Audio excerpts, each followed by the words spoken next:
Researchers placed hidden cameras in a nursery room. A parent leaves for just 30 seconds. What they recorded on film changed everything we thought we understood about babies and separation. This isn't a heartwarming moment captured for social media. This is science. For decades, we assumed babies simply cried or played without thinking much about what was happening in their developing brains. But when Dr. Mary Ainsworth conducted her groundbreaking strange situation procedure in 1970, she revealed something profound.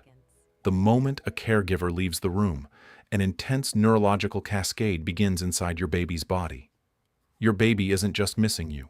Your baby's stress hormones are surging. Their heart rate is accelerating.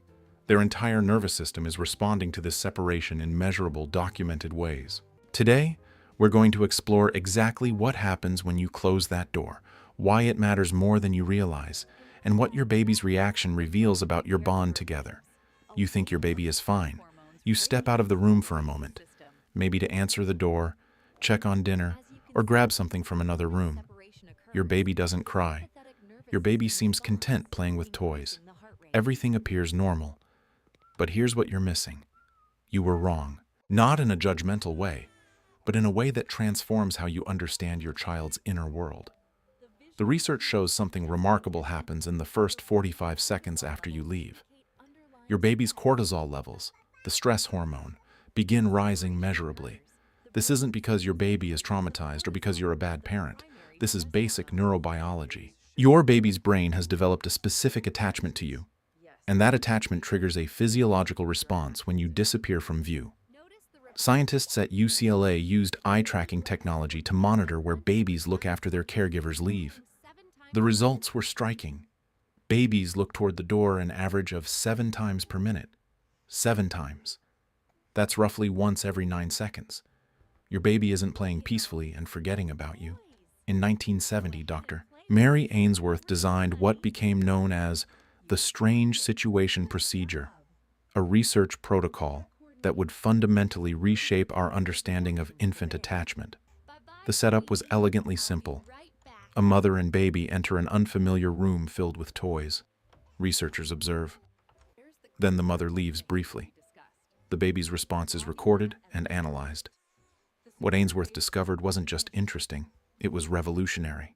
She identified distinct patterns in how babies respond to separation, and these patterns revealed the quality of the attachment between baby and caregiver. The procedure wasn't traumatic for the babies. The separations were brief, typically 3 minutes or less. But the reactions varied dramatically. Some babies protested loudly the moment the parent left. Others seemed indifferent. Still others showed confused or resistant behavior when the parent returned. What made this research so significant is that these behavioral patterns weren't random. They correlated with how the caregiver responded to the baby's needs in daily life. A baby's response in the strange situation procedure predicted how that baby would handle stress, form relationships, and regulate emotions years later. Ainsworth identified 3 primary attachment styles, each with distinct behavioral patterns when the caregiver leaves the room. Understanding these styles requires moving beyond the surface behaviors and recognizing what they reveal about the baby's internal experience. First is secure attachment. A baby with secure attachment typically protests when the caregiver leaves. They cry, they call out, they show distress. But here's the crucial detail. This protest lasts 60 to 90 seconds. Then something shifts. The baby's nervous system recalibrates. The baby begins exploring the environment again, playing with toys, occasionally glancing toward the door. When the caregiver returns, the baby shows clear joy and comfort. This baby feels confident that their caregiver will return, that their needs will be met, and that the world is a safe place. This secure attachment isn't built through never leaving your baby. It's built through consistent, responsive caregiving over time. Your baby learns that separations are temporary and that reunion is guaranteed. The protest isn't a failure of the baby's emotional regulation. It's evidence of a healthy attachment bond. The second attachment style Ainsworth identified is anxious or ambivalent attachment. These babies show a strikingly different response to separation. Their cortisol levels rise sharply when the caregiver leaves, much like securely attached babies. But here's where the pattern diverges. Their stress hormones remain elevated for hours after a brief separation. Research shows these babies demonstrate clingy behavior before separation occurs. They're hypervigilant about their caregiver's location. When the caregiver leaves, the protest is intense and prolonged. But when the caregiver returns, something unexpected happens. The baby doesn't immediately settle. Instead, the baby might resist comfort, seem angry, or alternate between seeking closeness and pushing away. This pattern reflects a baby's uncertainty about caregiver availability. The baby hasn't developed confidence that their needs will be consistently met. These babies have learned through their early experiences that caregiving responses are unpredictable. Sometimes their cries are answered quickly, sometimes they're ignored. This inconsistency creates a strategy of amplified protest and constant monitoring. These babies aren't broken. They're adapting to their early environment in a rational way. The third attachment style is avoidant attachment. These babies show perhaps the most surprising pattern of all. When the caregiver leaves the room, these babies show minimal distress. They might not cry at all. They appear to continue playing peacefully, showing little apparent concern about their caregiver's absence. On the surface, these babies seem independent and self-soothed, but the internal picture is completely different.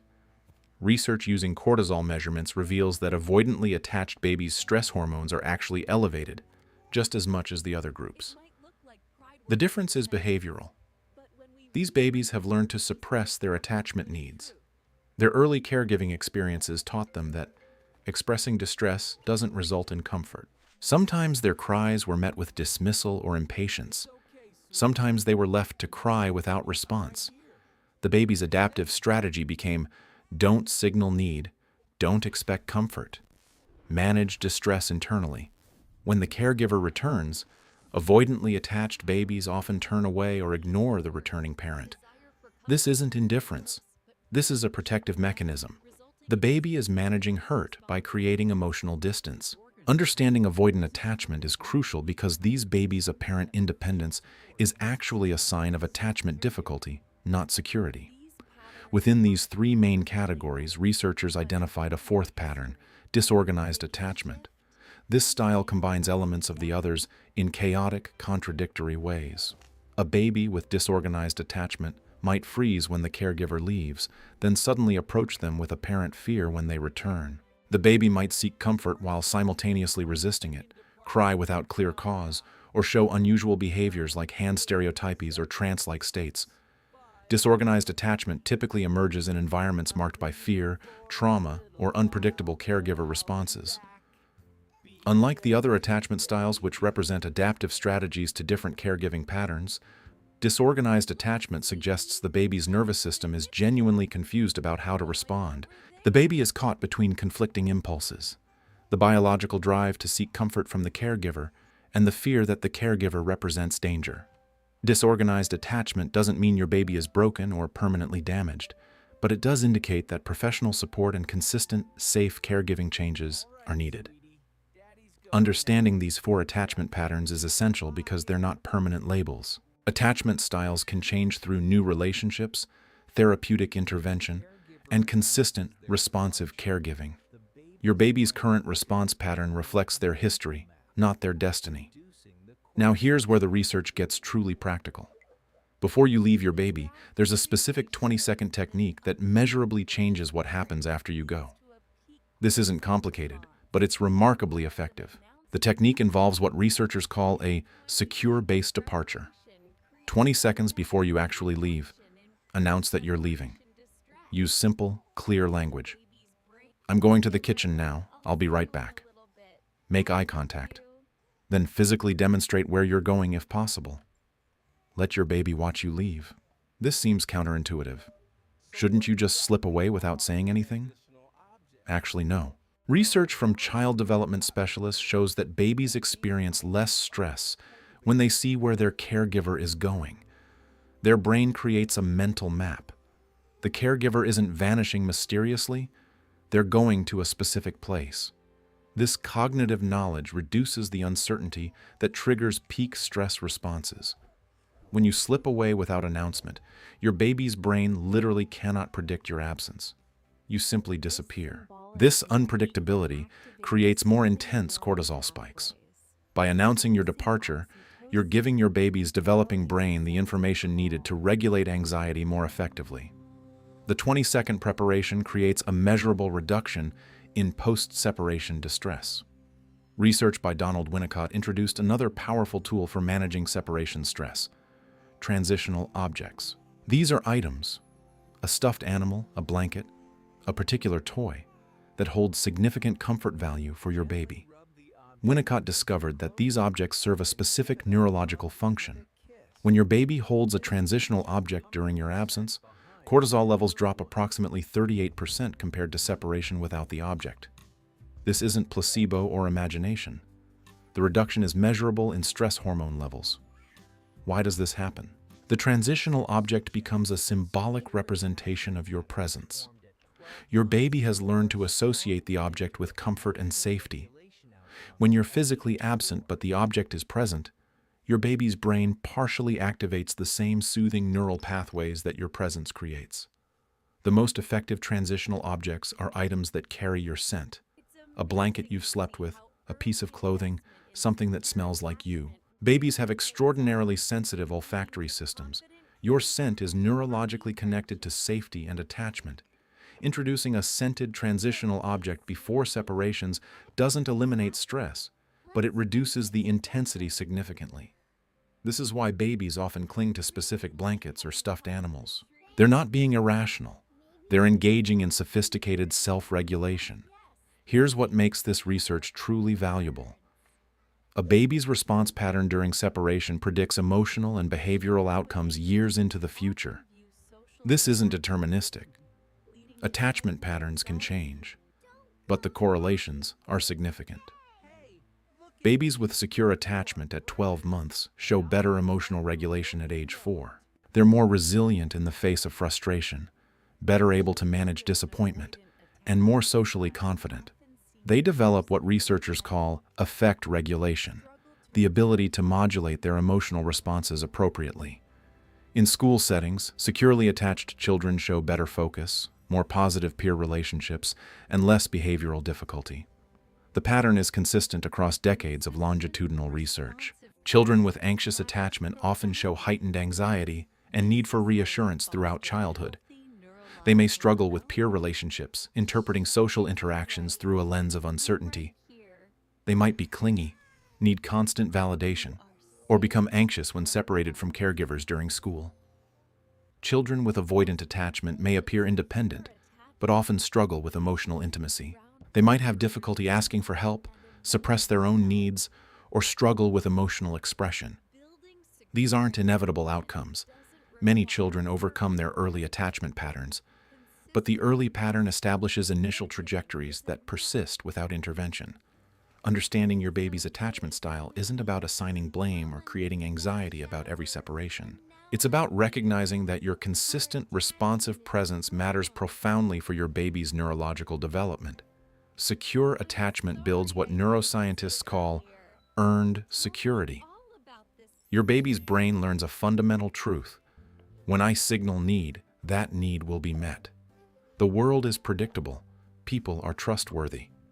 This neural learning creates a foundation for resilience, emotional health, and social competence. But here's the reassuring truth: building secure attachment doesn't require perfect parenting. You don't need to eliminate all separations or respond to every cry within seconds. Securely attached babies have caregivers who are responsive most of the time, who repair ruptures when they miss a cue, and who remain emotionally available. Babies are resilient. They learn from patterns over time, not from individual moments. Missing your baby's protest while you're in the shower, occasionally taking a moment for yourself, being frustrated sometimes. These don't destroy attachment. What builds secure attachment is the overall pattern. Your baby learns that you consistently return, that you care about their needs, and that your absence is temporary. Every separation offers an opportunity to reinforce this lesson. If you recognize your baby's attachment style and it's not secure, there's important news. Change is possible. Attachment patterns are adaptations, not permanent traits. Children whose early caregiving was inconsistent or dismissive can develop security through new relationships and consistent responsive caregiving. Sometimes this happens naturally when a new caregiver enters the picture. A grandparent, a different parent, a child care provider who responds consistently. Sometimes it requires professional support from a therapist trained in attachment-focused interventions. Parents often ask, "Is it too late? Have I damaged my baby's attachment?" The answer is almost always no. Babies have extraordinary capacity for healing and adaptation. If your baby shows anxious or avoidant patterns, increasing your own consistency and responsiveness can shift those patterns over months and years. If your baby shows disorganized attachment, professional support is important, but healing is still possible. The brain's neuroplasticity is strongest during infancy and early childhood. New patterns of interaction can literally reshape neural pathways. Your baby's current attachment pattern reflects their history so far, but it doesn't determine their future. Every interaction you have going forward contributes to your baby's evolving understanding of relationships and safety. When you leave the room, your baby experiences a cascade of neurological events. Their stress hormones rise, their heart rate increases, their brain becomes hyper-alert to your location. But here's what this all means. Your baby's response is evidence of your importance. Your baby has formed an attachment to you. That attachment drives the physiological response to separation. This is fundamentally positive. It means your presence matters. Your consistency creates security. Your responsiveness teaches your baby about trust and safety. The goal isn't to eliminate your baby's protest or distress during separations. The goal is to help your baby develop confidence that separations are temporary and reunion is guaranteed. You accomplish this through consistency, responsiveness, and predictability over time. Your baby will cry sometimes. Your baby will protest sometimes. But as your baby learns that you always return, that you care about their needs, and that the world is generally safe, that protest becomes less frequent and less intense. Your baby develops what researchers call secure base behavior, the ability to explore and take risks because there's a safe base to return to. This secure base is you. Everything we've discussed, the attachment styles, the stress hormones, the behavioral patterns, all of it points to one fundamental truth. Your presence, your consistency, and your responsiveness matter enormously for your baby's development. When you close that door, your baby might cry. And that cry is actually a sign that you've successfully created a meaningful, important attachment. That's the science. That's what's actually happening when you leave the room.